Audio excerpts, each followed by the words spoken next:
Welcome back to the Gridiron Expert. We're continuing our Group of 5 football predictions today with our next conference, MAC. So if you take a look, initially, I think the West is definitely the most competitive division out of the two. I would say the East, half of the East is very competitive in Ohio, Miami of Ohio, and Akron. And then the West is obviously very competitive just throughout. It gets a little less competitive towards the end. But we'll start over here with Toledo, led by probably the best quarterback in the MAC, in my opinion, Logan Woodside. I'm very excited to watch him play. He's been there for a while, putting up some incredible stats. Had them at 8-4 and winning the Western Division. Keep in mind, you see, I only have them going 7-1 in conference play, which means 3 of their losses are coming in non-conference. So that's okay. Easily could still win. It's very hard for these power Group of 5 teams to finish with 10-win, 11-win records, unless you're Western Michigan from last year, because most of the times they do get scheduled against some Power 5 opponents, which they don't beat very often. It has happened, like Western Michigan defeating Northwestern last year.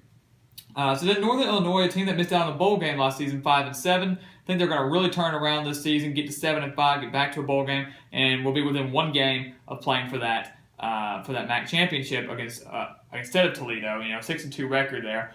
Western Michigan, a team that obviously went 13-0. They lost a lot of people. They also returned 12 starters. I think the defense will be more the strength this season than the offense. PJ Fleck is also gone.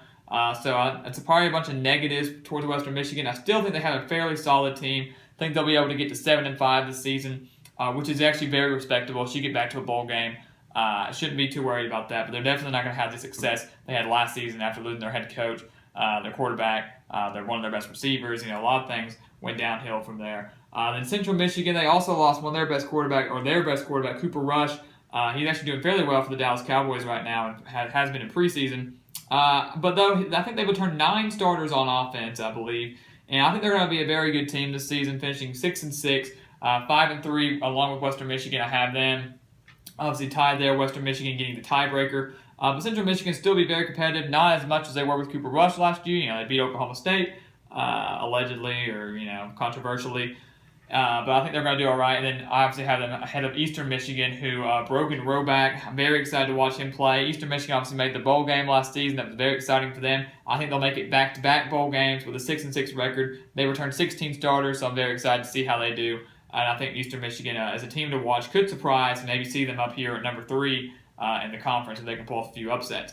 And then Ball State, like Riley Neal at quarterback, but I just don't think they're going to have the talent to get to a bowl game. They went 4-8 last season. I can see them maybe doing that again, maybe getting to 5-7. I just don't see them doing anything better than that. And then Ohio, obviously a team that I'm pretty excited to watch this season, 9-3, 6-2. That Miami of Ohio game, when they face off, I think that will determine who plays in the MAC championship. Right now, I'm giving the benefit of the doubt to Ohio, led by Quentin Maxwell at quarterback. Very excited to watch him play. But I think they're going to beat Miami of Ohio and get to the MAC championship. I think the winner of that goes, though, because Miami also returns 17 starters, led by Gus Ragland at quarterback. Remember, Miami of Ohio went 0-6 last year and then turned it around, won their last 6 to go 6-6 and get to a bowl game, which was incredible. It was a heck of a turnaround. I think they're going to do a lot better this season. Not as bad of a poor start. 2 conference losses, 8-4. Definitely going back to a bowl game, probably a better one as well.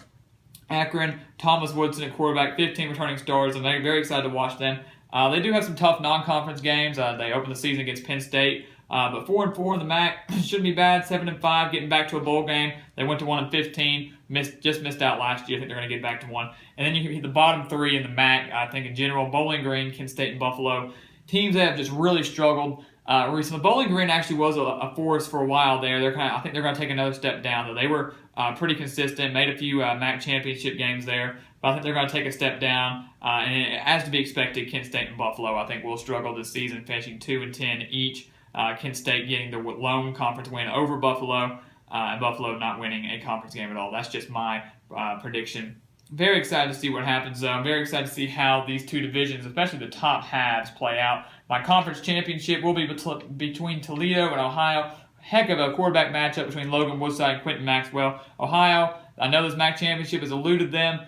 Could this be the year for them? Unfortunately, no. I'm picking the Rockets in this one. I think Toledo is going to have too dangerous of an offense. I think Logan Woodside is really going to be just the X factor in a lot of their games this season. I think that's going to be a pretty good season for Toledo, continuing that success. I think they're going to go go back and win the MAC championship. And unfortunately for Ohio, it's going to be a close game, but I see them falling just short of winning that game that has eluded them for so many years. But should still be a very successful year for Ohio if they can go win that bowl game and get to 10 wins. So please keep an eye on the MAC this season, and please continue to like, comment, subscribe, and also continue to share our videos. We're going to continue doing videos once the season starts, giving weekly recaps. So make sure to keep your eye out for those, and we'll see you next time on The Gridiron Expert.